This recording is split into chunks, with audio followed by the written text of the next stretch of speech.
ओम सहजात्म स्वरूप परम गुरु शुद्ध चैतन्य स्वामी ने नमः। स्यद्वादिने षट द्रव्य गुण पर्याय और प्रमाण का जड़ कर्म चेतन बंध का हरु कर्म के अवसान का कह कर स्वरूप यथार्थ जग का जो किया उपकार है उसके लिए जिन वाणी माँ को वंदना शतवारी है, वंदना शतवारी। श्री नियम सार जी परम आवश्यक अधिकार में श्रीमद् भगवत आचार्य कुंद कुंद देव भावलिंगी मुनि की दशा बताने का प्रयास कर रहे हैं और उसे हम समझने का पुरुषार्थ कर रहे हैं।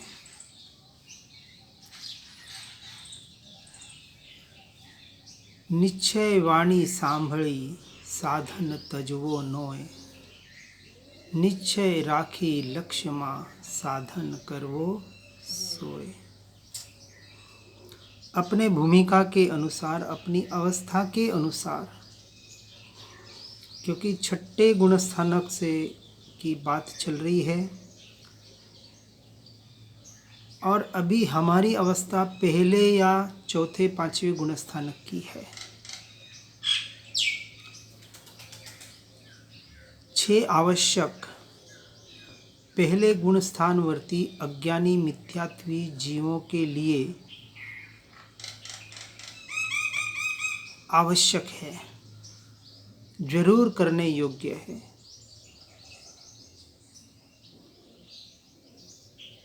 यानी पहले से चौथे गुणस्थानक तक, इसलिए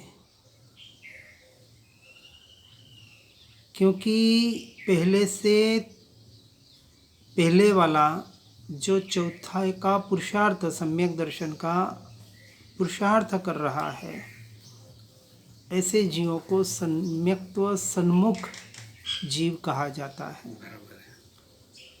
और चौथे गुणस्थानवर्ती अविरत सम्यक दृष्टि, जिन्हें आत्मा का स्वरूप का स्वभाव का निर्णय हो चुका है, यथार्थ टंकोत्कीर्ण श्रद्धान हो चुका है कि मैं आत्मा ही हूँ, अन्य कुछ भी नहीं हूँ। और ऐसे श्रद्धान के आधार पर जिनकी सारी इच्छाएं खत्म हो गई है, परद्रव्य परभावों से न कोई आशा है, न अपेक्षा है, न उपेक्षा है। परद्रव्य में मैं मेरेपने का भाव छूटा है, परद्रव्य परभाव नहीं छूटा है। परद्रव्य को परभावों को अपना मानना छूटा है। तो इसका निर्णय स्वयं से स्वयं ही हो पाएगा। स्वयं भीतर में विचार कर इसका निर्णय करना है कि मैं कहाँ खड़ा हूँ। और सम्यक दर्शन में न अटकते हुए साथ साथ में जितने परिशह सहन कर सके और संसार से निवृत्ति लेकर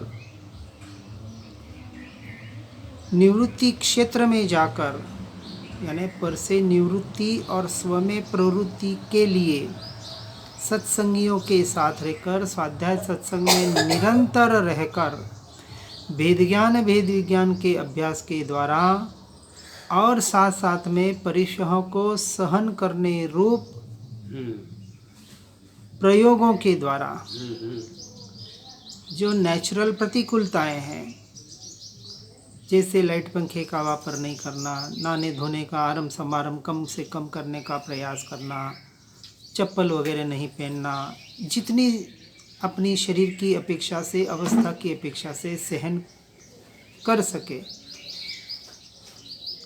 लेकिन ज़्यादा से ज़्यादा सहन करने की क्षमता रखते हुए उसके अनुसार चाहे एकासन करें, अनशन करें।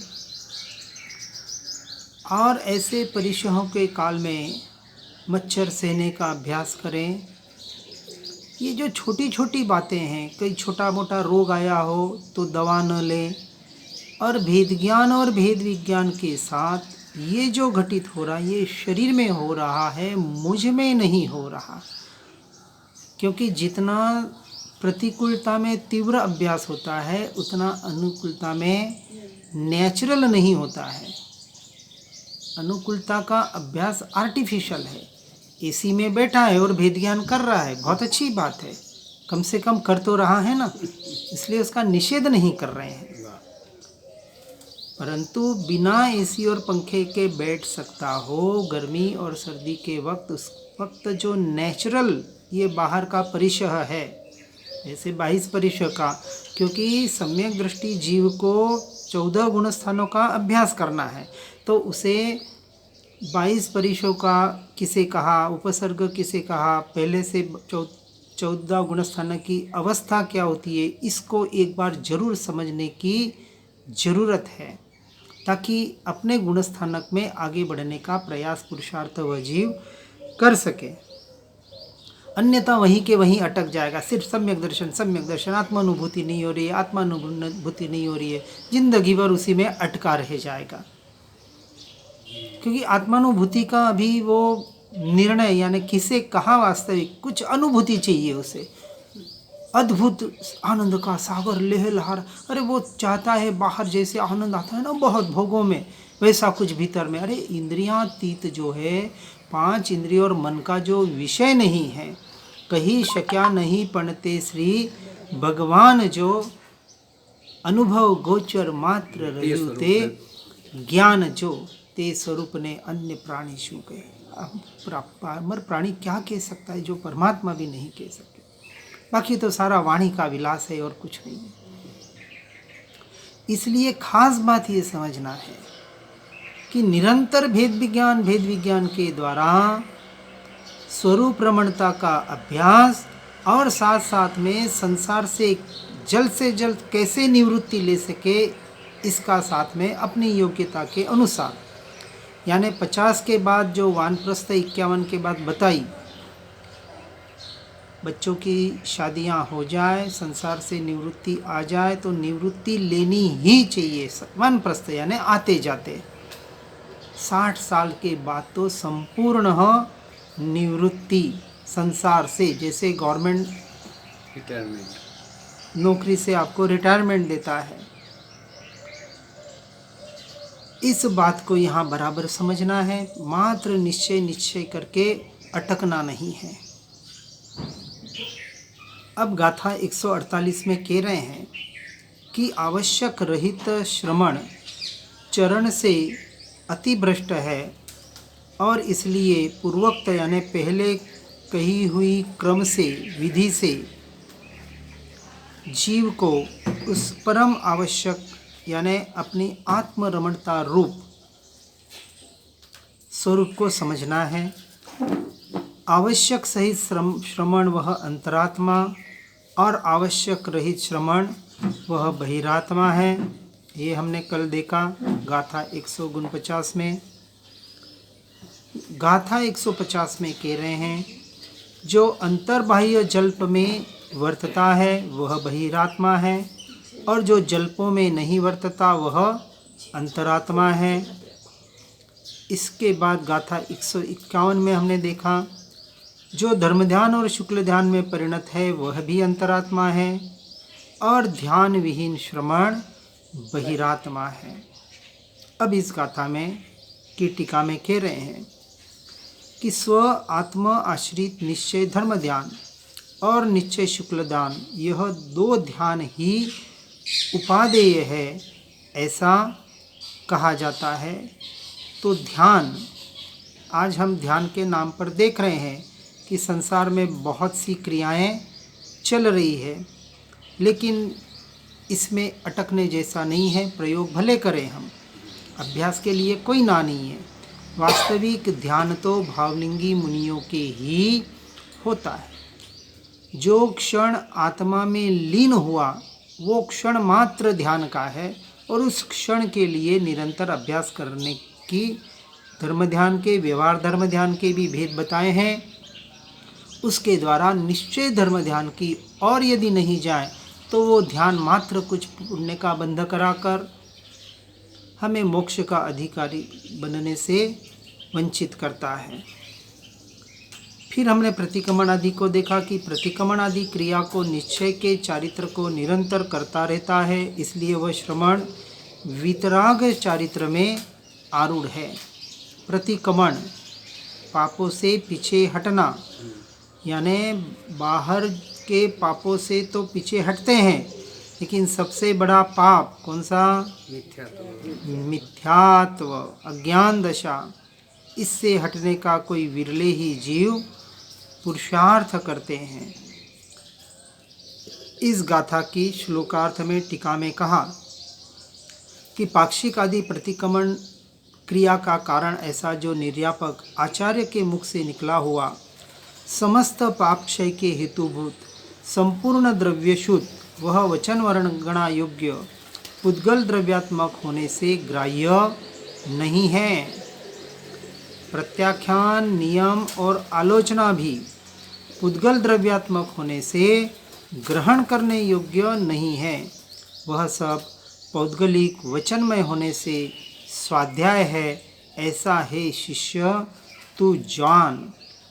स्वाध्याय के जो भेद बताए, वाचना, पुरुषना, परिवर्तना, अनुप्रेक्षा और धर्म ध्यान, व्यवहार और निश्चय दोनों की अपेक्षा से ये जो बातें बता रहे, प्रत्याख्यान, नियम, आलोचना, जो व्यवहार की अपेक्षा से बताया गया जरूर जीवन में अपनाने जैसा है, उसका निषेध नहीं कर रहे हैं, परंतु उसे किंचित मात्र भी धर्म न माने, संवर निर्जरा का कारण न माने।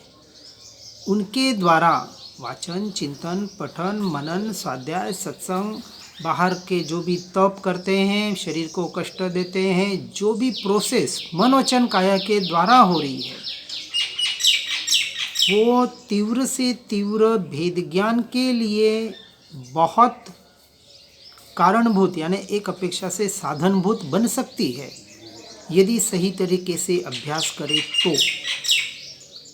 अन्यथा यह साधन मोक्ष की अपेक्षा से व्यर्थ गिने गए हैं। इसलिए सिर्फ आत्मा आत्मा करे और ऐसे साधन का उपयोग न करे तो भी वो उस तीव्रता से आगे नहीं बढ़ पाएगा। ये साधन हम एक प्रतिकूलता जीवन में क्रिएट कर रहे हैं, क्रिएट यानी नेचुरल प्रतिक्रिया क्रिएट कर रहे हैं, जानबूझकर नहीं। जैसे कहा कि यदि एक टाइम खा के आप अपना जीवन बिता सकते हैं, आपको कमजोरी नहीं आ रही है, कोई विशेष आपको काम नहीं है। बहुत से होते हैं जो बैठे रहते हैं, जैसे अपन स्वाध्याय सत्संग करते हैं, कई निवृत्ति क्षेत्र में जाते हैं, आश्रम में जाते हैं, वहाँ कोई शारीरिक हमें कष्ट नहीं है, कोई शारीरिक क्रियाएं विशेष नहीं है, ज़्यादा कहीं घूमना फिरना नहीं हो रहा है, क्योंकि आजकल इतनी सुख सुविधाएं हो गई है। क्योंकि पहले तो चलो भोजनशाला कहाँ वो कहाँ, इतना आने जाने में 1-2 किलोमीटर की वॉकिंग हो जाती थी। आजकल तो सारा वो देखा जाता है कि बस वहीं जाए और वहीं आ जाए, और ऐसा हो कि रूम पे बैठे बैठे ही स्वाध्याय भी हो जाए और सत्संग भी हो जाए और खाना भी आ जाए, सब कुछ हो जाए। भले हाथ पैर चल रहे हैं, नहीं चल रहे उनकी बात तो नहीं कर रहे हैं हम, भाई जो नहीं फिर सकते वो उनकी मजबूरी है। लेकिन जिनकी मजबूरी नहीं है वो भी 2-2, 3-3 टाइम नहीं, घर से फरसाण नहीं, ये नहीं वो नहीं, क्या क्या लेके आते हैं। क्या दाल सब्जी रोटी सफिशेंट नहीं है? ठीक है, कुछ शरीर को टिकाने के लिए एक हाथ दूसरा कोई द्रव्य ले लिया, कोई बात नहीं, कभी फ्रूट ले लिए, कभी ड्राई फ्रूट ले लिए, लेकिन कितने, उसका भी एक लिमिटेशन होना चाहिए। कहीं ना कहीं हम इनडायरेक्टली देहात्म बुद्धि का पोषण करने का ही प्रयास करते हैं। इसलिए मैं तो जब तक बने वहाँ तक ऐसे सारी चीज़ों का निषेध करने का ही प्रयास करता हूँ, और करना चाहिए। अब यहाँ कह रहे हैं ये सारे प्रयोग है अपने आसक्ति तोड़ने के लिए। अब हम देख रहे हैं संसार में आज हमारे इस भारत भूमि पर 70 से 80% लोग गरीब प्रवृत्ति में हैं, खेडूत है, गांवों में बसे हुए हैं। क्या खा रहे हैं रोज वो? एक प्रेग्नेंट औरत होती है, कितना पौष्टिक आहार खाती है, कितने काम से छुट्टियां लेती है। अब उसे तो रोज़ का रोज़गार, पैसे जाए तो कमाई मिले, और उसको कमाई बहुत से तो हमारे ऐसे हैं कि पुरुष वर्ग नशों में होता है और स्त्री कमा के लाती है और वो ऐसे ही उड़ा देते हैं। तो इस प्रकार की सारी समाज में अवस्था हम देख रहे हैं। फिर भी वहाँ क्या बच्चे और जवानों की मौतें हो रही है? वो भी जी रहे, वहाँ भी 60 70 80 साल तक जी रहे, हम भी 70 80 साल तक जी रहे। तो कौन सा खान पीन से ये शरीर टिक रहा है? ये सारी कहीं ना कहीं विपरीत मान्यताएं। भले ये चारित्र मोह का विषय है, इससे सम्यक दर्शन से कोई लेना देना नहीं है, परंतु हम कह रहे हैं कि सम्यक दर्शन हुआ या नहीं हुआ, होगा या नहीं होगा, कब होगा, इसके भरोसे न बैठें, और साथ साथ में ये चारित्र मोह को भी तोड़ने का जरूर अभ्यास होना चाहिए। ऐसी एक मेरी पर्सनल मान्यता है। फिर अपनी अपनी अपेक्षा से जो जो बताते हैं, जिनको जिनको जिस जिस परंपरा से मार्ग मिला है, तो कह रहे हैं कि गाथा 152 में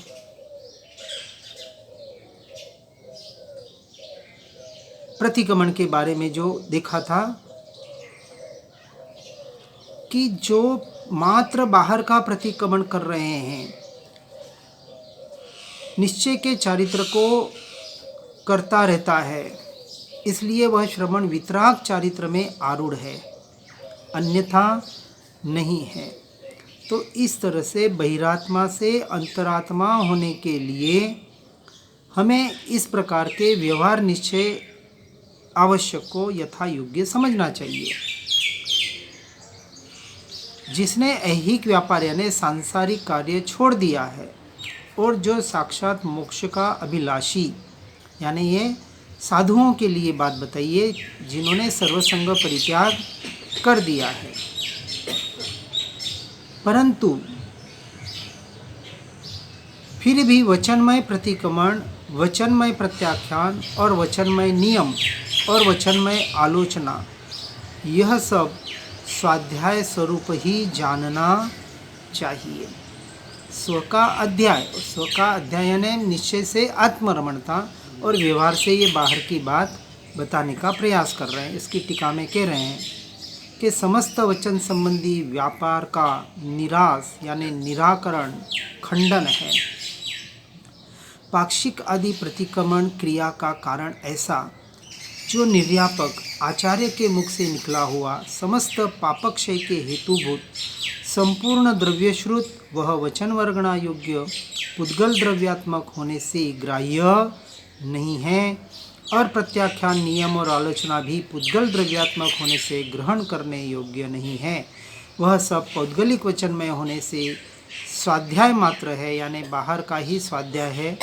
उस स्वाध्याय के द्वारा स्व का अध्याय, फिर उसके चिंतन पठन मनन के द्वारा, तत्व चिंतन के द्वारा एकमात्र आत्मरमणता का ही प्रयास और पुरुषार्थ करना, यह वास्तविक धर्म है। और ऐसा होने से मुक्ति रूपी स्त्री के पुष्ट स्तन युगल के आलिंगन सौख्य की स्पृहा वाला भव्य जीव समस्त वचन रचना को सर्वदा छोड़कर नित्यानंद आदि अतुल महिमा के धारक निज स्वरूप में स्थित रहकर अकेला निरालंबन रूप से सर्व जगत जाल को यानी समस्त लोक समूह को तृण समान तुच्छ देखता है।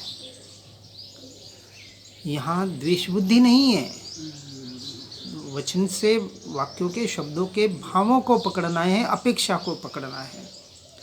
क्योंकि किसी को तुच्छ देखना द्वेष है, किसी को अच्छे तरीके से देखना, अच्छा देखना राग है। यहाँ तो वितरागता का मार्ग है, न राग होने पाए न द्वेष होने पाए। जिस वस्तु को हम हेय मानते हैं, छोड़ने योग्य मानते हैं, उसे अपेक्षा से तुच्छ वस्तु कहा। इस अपेक्षा से कम ना, देश की अपेक्षा से नहीं, वहाँ से छूटने की अपेक्षा से, कि कोई तुच्छ वस्तु हो, गंदी वस्तु हो, जिसको हम हाथ, जैसे लेटरिन बाथरूम है, हाथ लगाना भी पसंद नहीं करते, मजबूरी में लगाना पड़े, वो बात अलग है। लेकिन ऐसी कोई तुच्छ से तुच्छ वस्तु हो जिसकी तरफ हम हाथ लगाना देखना नहीं चाहते हैं, ऐसे वस्तु की तरफ हम क्या उसे ग्रहण करना चाहेंगे, उस अपेक्षा से यहाँ कह रहे हैं। भावलिंगी मुनि ऐसे पुण्य के परिणाम करने वाले, शुभोपयोग में ले जाने वाले, शुभोपयोग में अटकाने वाले क्रियाओं को भी तुच्छ यानी हेय मानते हैं, उपादेय नहीं मानते। इस बात को बराबर समझना है। तो हम भी अब हम क्या करें, तो जितनी देर हम शुद्धोपयोग में रहने का प्रयास कर सकते हैं, नहीं तो क्या हो जाएगा कि शुभ राग भी करने जैसा है, ये यदि मान्यता हो जाएगी, करने जैसा नहीं है, कर रहे हैं, करना पड़ रहा है, वो बात अलग है। अशुभ तो करना पड़ रहा है, वहाँ से भी 100% छूटना है। वहाँ तो जैसे कर्तव्य, किसी के मौत मरकत में जाना पड़ता है, किसी के शादी विवाह में जाना पड़ता है, ये तो बिल्कुल झूठ बात है। वो जीव तो अल्प मात्र भी धार्मिक नहीं है जिसे जाना पड़ता है। बिल्कुल सही बात बता रहा हूँ आपको। अब अपना चिंतन करें, हम कहाँ हैं। जिसको अभी व्यवहारिक क्रिया करनी पड़ती है, ऐसा जो बोलता है, मानता है, उसे आत्मा की अभी बिल्कुल रुचि नहीं है। वह जीव अशुभ से 100% अपनी अवस्था के अनुसार, जैसे कहा कि 60 साल के बाद उसे किसी भी प्रकार के संसारिक संबंध को रखने का अधिकार नहीं है, ऐसा मैं कहूँगा। यदि आत्मार्थी बनना चाहता है तो,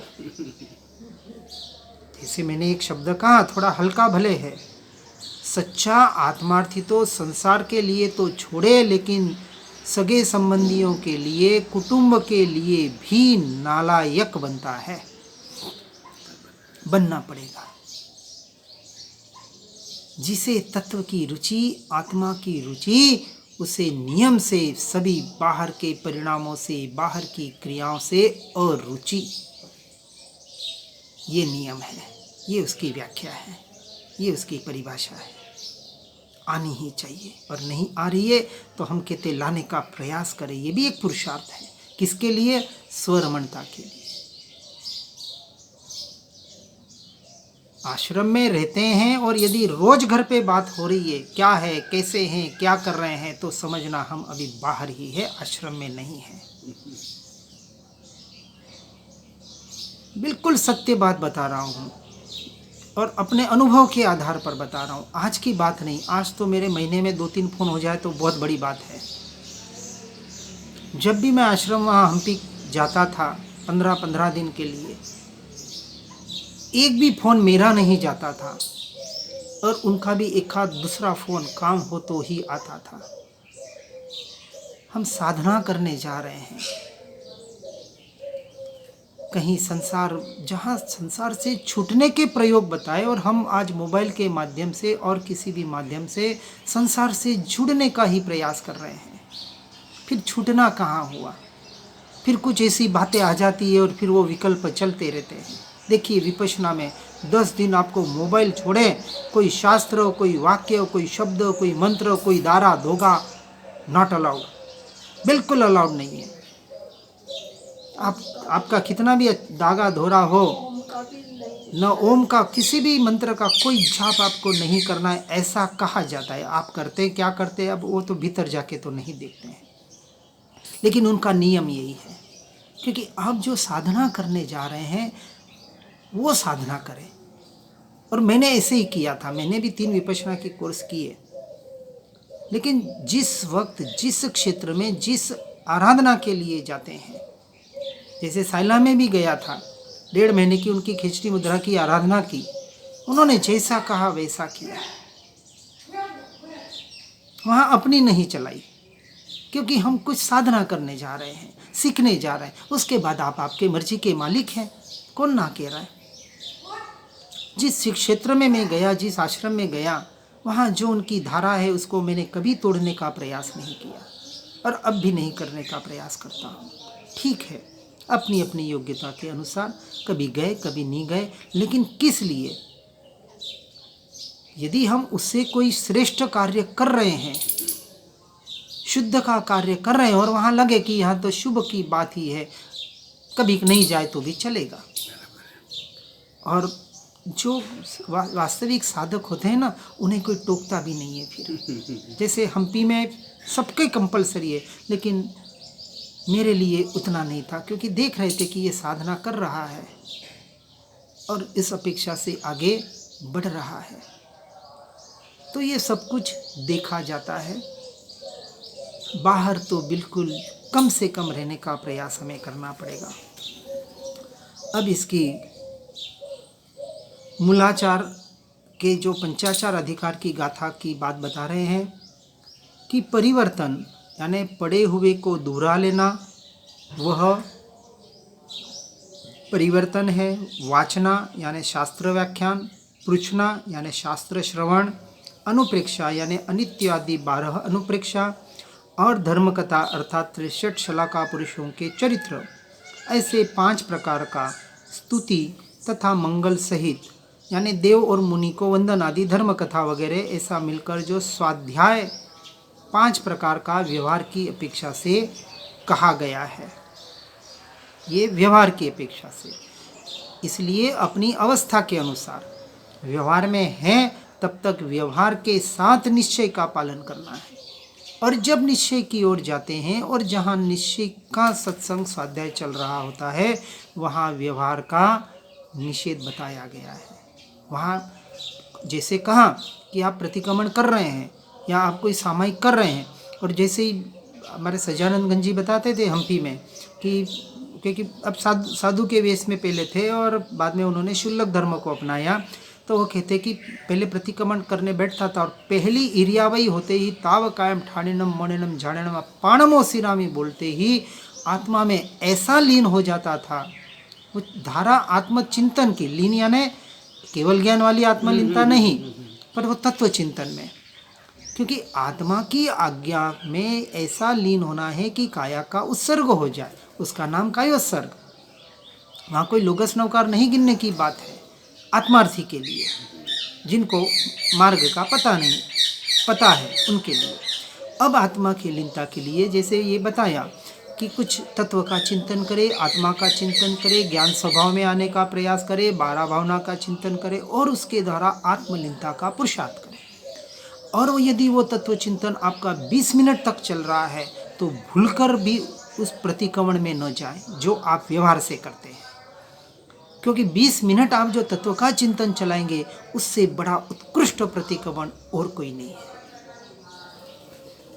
हमारा प्रतिक्रमण छूट जाएगा तो हमारी क्रिया छूट जाएगी, तो अरे वो तो छोड़ने के लिए तो करनी है, उसका निषेध नहीं करना है।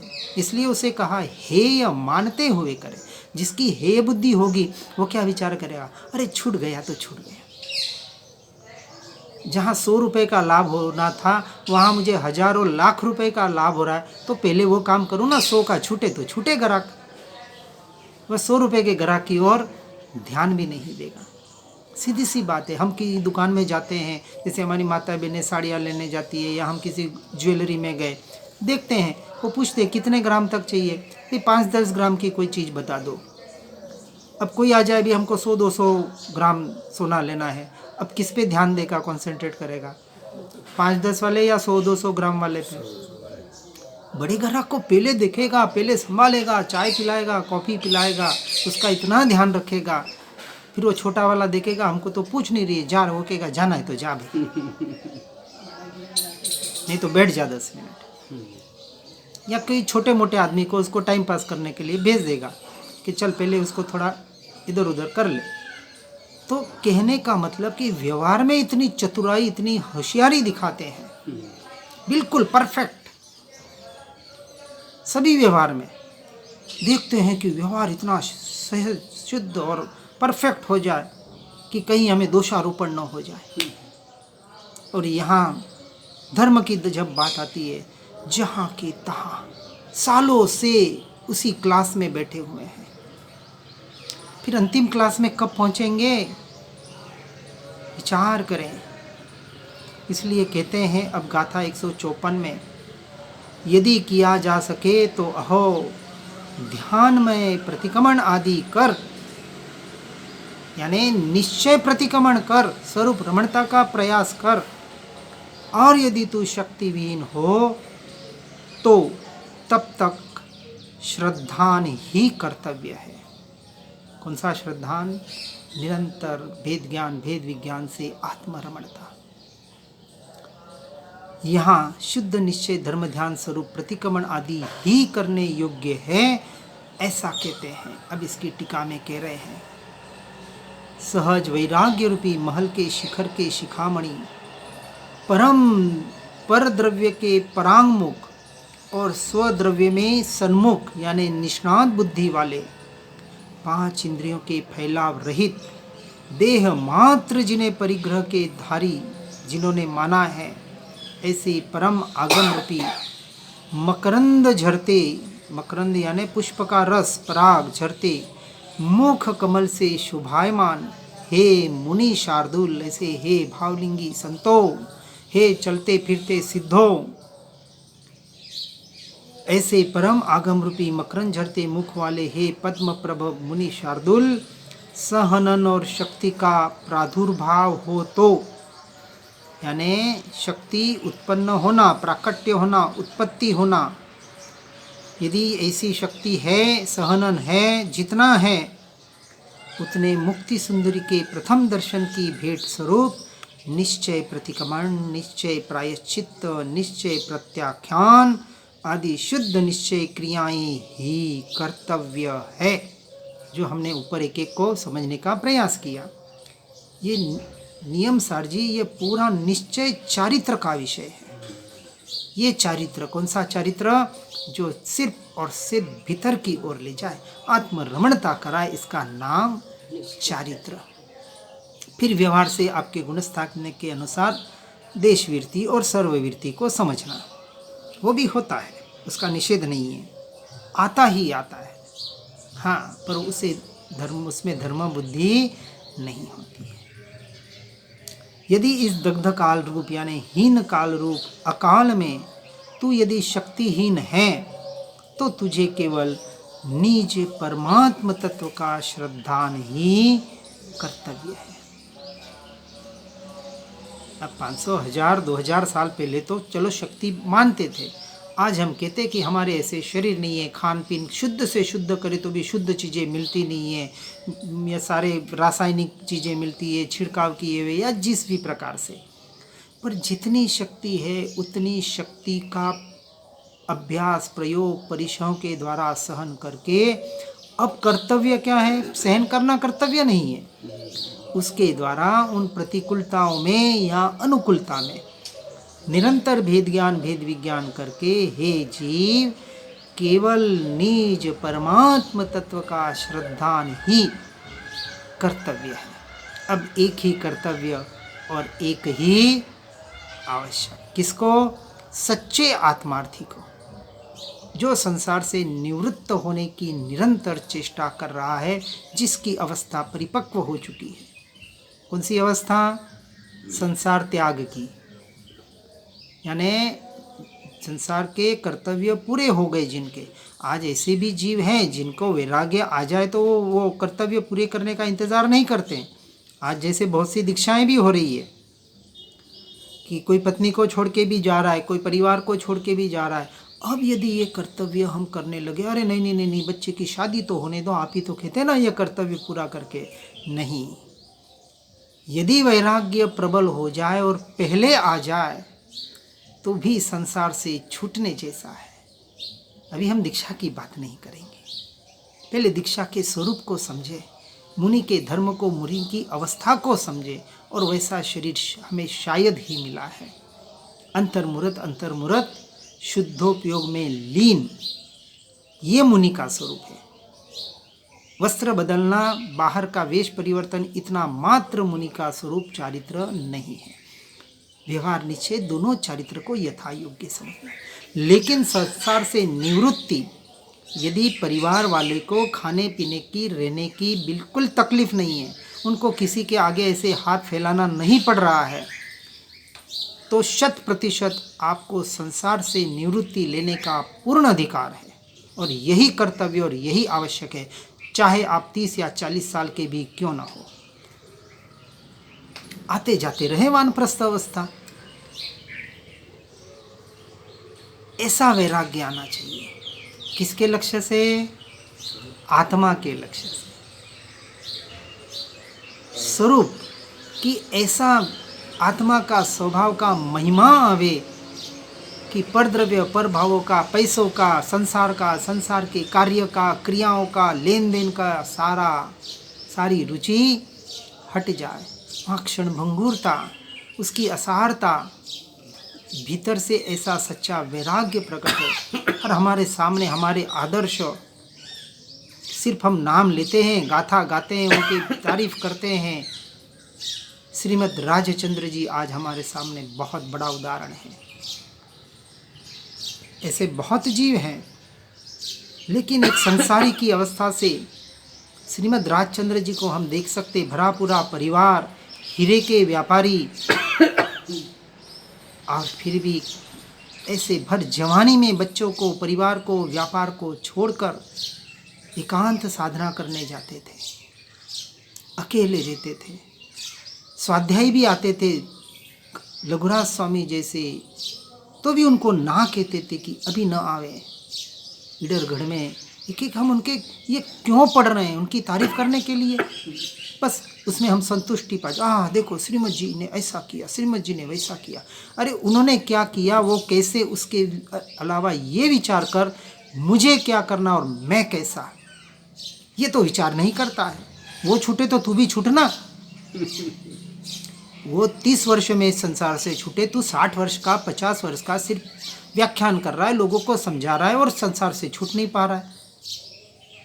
ऐसे बड़े बड़े वक्ता आज बैठे हुए हैं, ऐसे बड़े बड़े श्रोता आज बैठे हुए हैं, सुन रहे, पढ़ रहे सालों से। कितने साल से? भी 50 साल से, हम 60 साल से सुन रहे। अच्छा भैया, बहुत अच्छी बात है। फिर संसार तो छूटना चाहिए ना। सजात्म स्वरूप परम गुरु की रोज माला गिन रहा है, आत्म भावना भावना जीव लहे केवल ज्ञान से सिर्फ माला मणके फिर रहा है।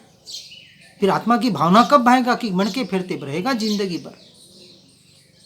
मणकों के माध्यम से, मंत्रों के माध्यम से, सूत्र के माध्यम से उपदेश दिया गया है, रटन करने के लिए नहीं कहा है।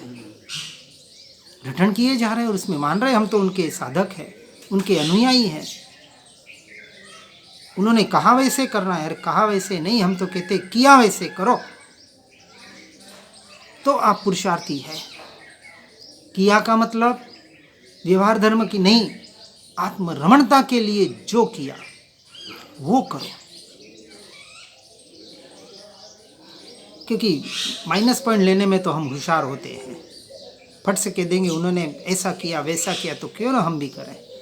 जैसे किसी ज्ञानी पुरुष की आदत हो पीकदानी में थूकने की, तो हम भी पीकदानी में थूकेंगे, ऐसा नहीं कहा। यहाँ आत्मरमणता की बात चल रही है। जैसे वो संसार से छूटते थे, एकांत में जंगलों में जाके निरंतर आत्मा की आराधना करते थे। क्या दुकान पे बैठ के नहीं हो सकता था उनका अभ्यास? घर में परिवार को, बच्चों को, कौन से बच्चे बड़े थे उनके, खुद 30 साल की उम्र, बच्चे गुजर गए, घर पे बैठ के उनका पालन पोषण नहीं किया। माता पिता थे कि नहीं, उनकी सेवा करने बैठे क्या? ठीक है, एक भाई था, कर रहा था, तो फिर मेरी कहाँ जरूरत है माता पिता सेवा के लिए? क्या 5 भाई मिलके उनके पाँव तो नहीं दबाते ना, लेकिन गला जरूर दबा देते हैं। विचार करें। सिर्फ आदर्श मानकर उनकी पूजा पाठ, उनकी स्तुति करके धर्म नहीं होता है, उनके आदर्शों को जीवन में उतार कर धर्म होता है। बहुत गहरी बात है। और ऐसे असार संसार में पाप से भरपूर कलिकाल का विनाश होने पर इस निर्दोष जिननाथ के मार्ग में मुक्ति नहीं है। जब तक संसार की असारता न हो, क्षणभंगुरता का एहसास न हो, संसार से छूटना न हो, तब तक समझना पाप से भरपूर यह कलिकाल का विलास हो रहा है। इसलिए बहुत गहराई में जाना पड़ेगा। मुक्ति का मार्ग चाहिए तो इसलिए इस काल में अध्यात्म ध्यान कैसे हो सकता है? इसलिए निर्मल बुद्धि वाले, भव भय का नाश करने वाली ऐसी इस निजात्म श्रद्धा को अंगीकृत करते हैं, दृढ़ करते हैं, निरंतर उसी में रहने का प्रयास और पुरुषार्थ करते हैं। बातें कड़वी लगें, मुझे किसी से कोई कहा ना कोई द्वेष बुद्धि या किसी से राग या किसी का निषेध करने का कोई प्रयोजन नहीं है। और ज़्यादातर बातें जो मैंने अपने जीवन में इस देह पुद्गल के द्वारा अपने स्वरूप में रहने के लिए अपनाई हैं, भले कुछ नेचुरल हुई होगी, किस अपेक्षा से हुई होगी, तो निमित्त भी उपादान की जब परिपक्वता होती है तो वैसे निमित्त मिलते हैं, प्रतिकूल निमित्त मिलते हैं। इसलिए प्रतिकूलता आत्मार्थी के लिए, मोक्षार्थी के लिए महा पुण्य का उदय है। क्या? प्रतिकूलता, चाहे शारीरिक प्रतिकूलता हो, चाहे सांसारिक प्रतिकूलता हो, लेकिन उसके आधार पर उसकी असारता का सबक लेकर यदि जीव आगे बढ़े, आत्मलीनता की ओर बढ़े, वहाँ से छूटने का प्रयास करे, पूरा छूट ही जाए, तो अन्यथा विचार कर लिया संसार तो असार है, ऐसा है, वैसा है, संसार में रहने जैसा नहीं है, और फिर जाके वहाँ गिर जाता है, भटक जाता है। चलो आज नहीं तो कल तो थोड़ा सुधार हो जाएगा। ये आशा, ये अपेक्षा, ये तृष्णा जीव की मिट नहीं पाती है। इसलिए इस बात का हमें विशेष ध्यान रखना है कि यहाँ कह रहे, पूरी बात बताने का प्रयास कर रहे हैं कि आपकी यदि ठीक है, हम भावलिंगी मुनि की अवस्था बता रहे हैं, लेकिन आपकी अवस्था नहीं है, आप चौथे पांचवें गुणस्थान का अभ्यास आप करना चाहते हैं, पर कर जरूर करें। निरंतर आत्मश्रद्धा, आत्मरमणता, आत्मलीनता होने का प्रयास और पुरुषार्थ करें, और परद्रव्य पर भावों से छूटने का, निवृत्ति का साथ में प्रयास जरूर करें। तो इस तरह से पर से छूटकर, यानी परवश से छूटकर, परवशता से जो हमने ऊपर देखा, स्ववश रहने का निरंतर प्रयास और पुरुषार्थ करना, यही एकमात्र मोक्ष मार्ग में आगे बढ़ने का उपाय है। हर जीव इस मार्ग पर आगे बढ़ते हुए अपने जीवन में इसको उतारने का प्रयास और पुरुषार्थ करे। इसी भावना के साथ ओम नमः सिद्धम। जिन वाणी के ज्ञान से हो सम्यक श्रद्धान, हो चारित्र महान, पाऊं पद निर्वाण। निज निधि निज में बताई, यह अनंत उपकार है। इसके लिए जिन वाणी माँ को वंदना शतवारी है, वंदना शतवारी है। ओम नमः